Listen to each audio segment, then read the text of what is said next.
네, 안녕하세요. KNS 박재 강사입니다. 오늘은 도곡중 1학년 2023년 2학기 기말고사 내신 분석 때문에 이렇게 자리를 하게 되었는데요.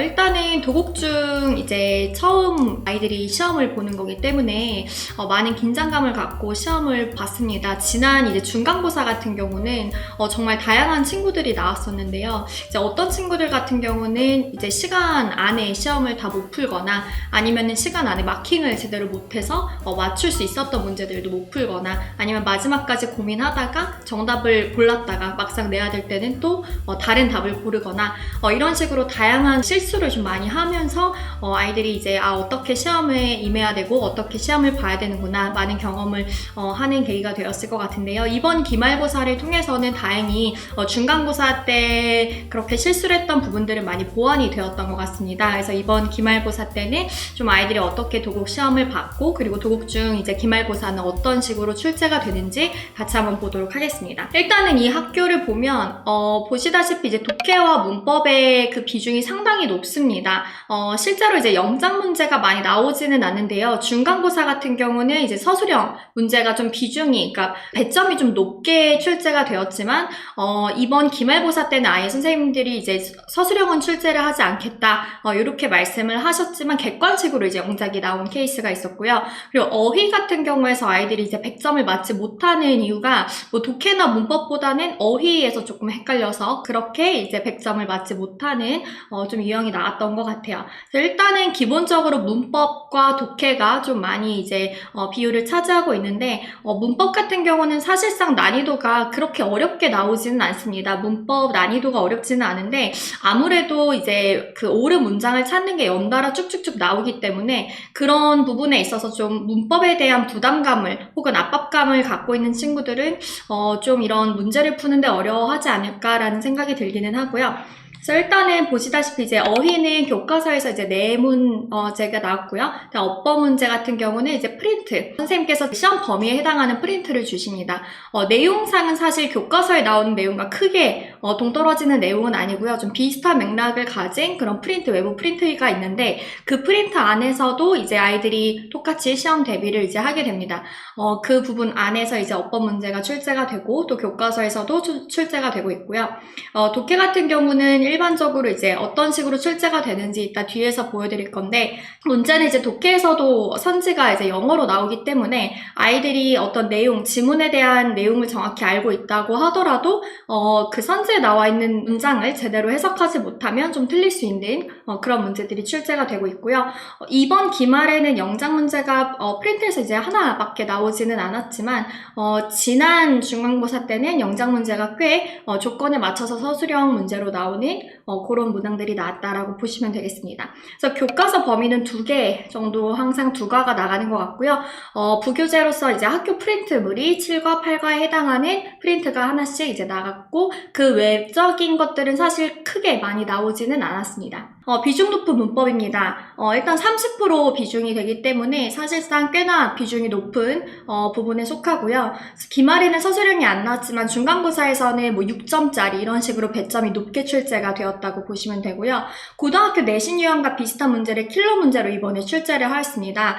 이따 뒤에서 보시겠지만 고등학교 내신에서 이제 주로 많이 나오는 게 긴 지문을 가지고 거기 안에서 이제 문장별로 밑줄을 그어서 그 안에서 어법상 오류를 찾아내는 그런 문제들이 많이 출제가 되고 있죠. 그런 것과 이제 비슷한 유형을 이제 출제를 하고 계시는데 그러다 보니까 아무래도 이제 아이들이 좀 단순히 이제 1학년 친구들이기 때문에 좀 쉬운 문법의 개념이 나오지 않을까라고 생각이 들지만 다양한 어법 사항들이 좀 포함이 되는 그런 오픈 개방형에 있어서의 어법 문제를 좀 풀어봐야 되지 않을까라는 생각이 듭니다.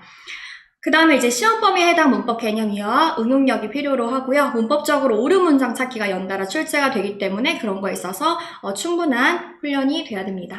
한번 예시를 보면 중간고사 같은 경우는 뭐 대세, 쓰임, 사실상 1학년 친구들이라고 해서 대세에 뭐 어떤 쓰임을 있어서 딱 한정적으로만 배우진 않고요. 정말 뭐 지시, 형용사, 접속사, 뭐 관계사 이런 식으로 정말 다양하게 그 품사를 가지고 다양하게 아이들이 배우게 되고요.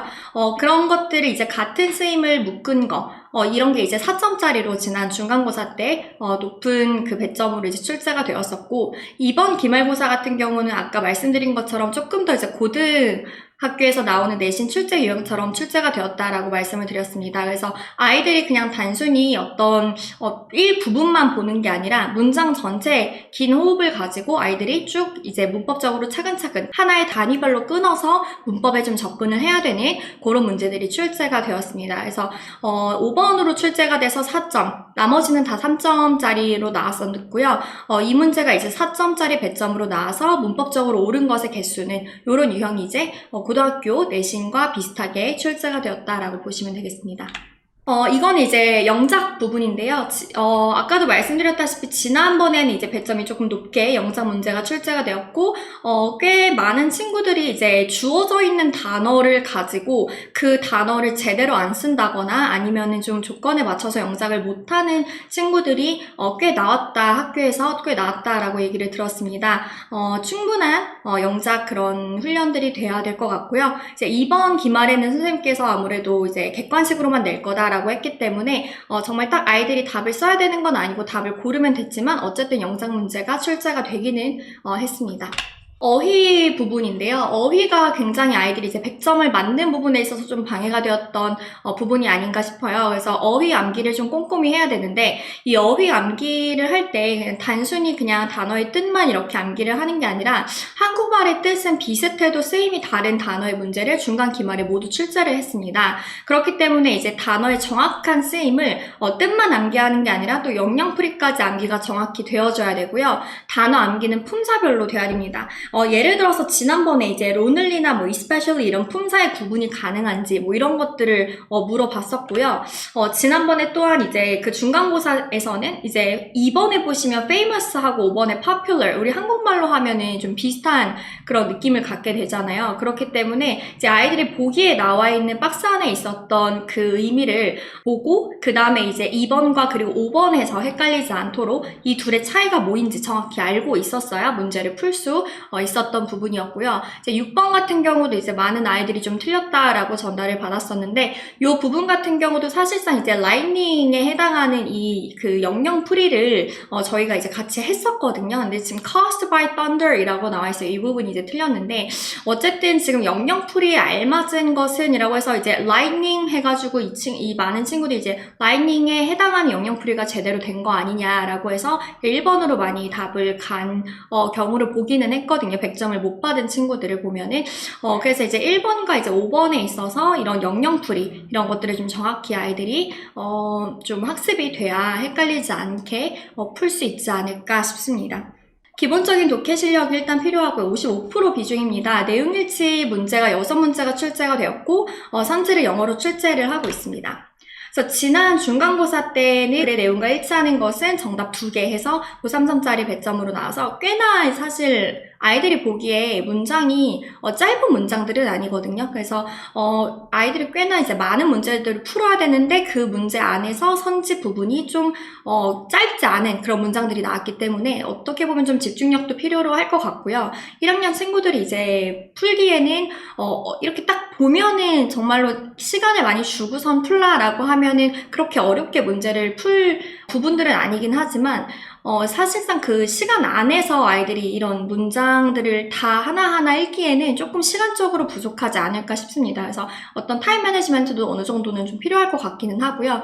이번 기말에도 이제 글의 내용과 일치하는 것끼리 묶은 것은 해서 보기에 나와 있는 거에서 이제 모두 고르는 좀 그런 문제들이 출제가 되고 있습니다. 그래서 한번 쭉 보시면 이제 어휘 같은 경우는 꼭 단어 암기할 때 품사별로 정확히 암기를 해서 성격이 다른 단어를 구분할 수 있어야 하고요. 비슷한 단어의 뉘앙스 차이도 구분 지을 수 있어야 하는 등 단어 암기를 꼼꼼히 하는 거를 좀 우선시해야 될 것 같습니다.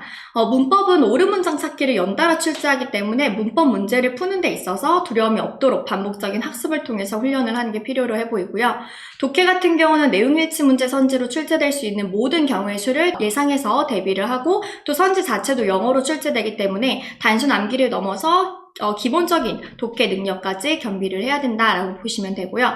영작 문제 같은 경우는 이제 중간고사에는 서술형이 나왔었고 기말에는 객관식으로 출제가 되었기 때문에 어쨌든 완벽한 이제 영작 문제가 객관식으로 나오든 서술형으로 나오든 어쨌든 나오는 학교다라고 보시면 될 것 같고요. 그렇기 때문에 기본적인 문법 훈련이 되어 있으면 수월하게 풀 수 있을 거라고 생각이 됩니다.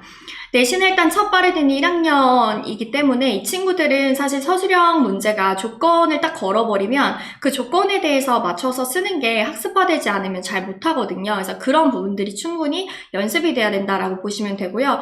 고득점을 위한 수업 계획을 한번 보시면 1번 어휘는 품사별로 꼭 암기를 하도록 하고요. 2번 한국말의 의미가 비슷한 단어의 정확한 쓰임 파악, 3번 실수하지 않도록 다양한 문법 문제 풀며 훈련하기. 이런 것들이 조금 충분한 대비가 되어져야 된다라고 생각이 됩니다. 네, 그래서 여기까지 KNS 박제 강사 도옥중 내신 분석 마무리하도록 하겠습니다. 네, 감사합니다.